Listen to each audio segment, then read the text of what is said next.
Let me give you my latest gun control debate update. It's amazing because the argument has shifted from being about the Second Amendment rights to being about self-defense. And so Democrats and liberals are doing everything they can to show that we don't need guns, that there's other ways to protect yourself. For instance, Joe Salazar, a state congressman from Colorado, said from the floor that women would be better off with whistles in the event of a rapist attack rather than a gun. He also suggested we set up safe zones where people could go, where there would be no rape allowed.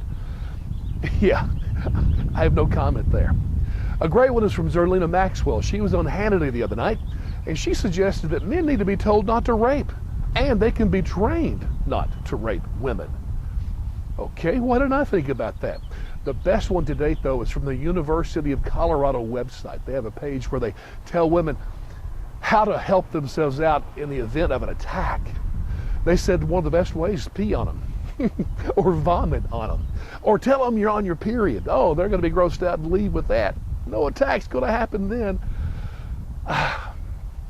I'm amazed. Well, with all that said, let me applaud. Yes, applaud a lady from Spokane, Washington. Her name is Sandra Mize, 63 years old, a grandmother of 10 people. Just a few nights ago, she was sleeping in her bed alone, as she does at her home.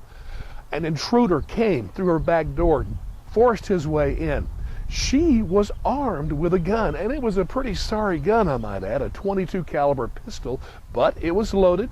She grabbed it, she ran into the kitchen, in the dark, confronted the guy, and said, "Listen, I've got a gun." He kept charging at her. She fired one shot, didn't hit him, but he went down, my friends. She held the gun on him, called 911, and the police came and arrested this guy.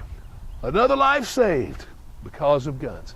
You tell me, is it okay that Americans can defend themselves or not? And I got to tell you this. I'm willing to have the gun debate, but I am sick of liberals telling Americans that we're so stupid and inept that we shouldn't have guns because we're just going to go having all kinds of accidents. That's just baloney. I believe that every day people's lives are saved because of guns.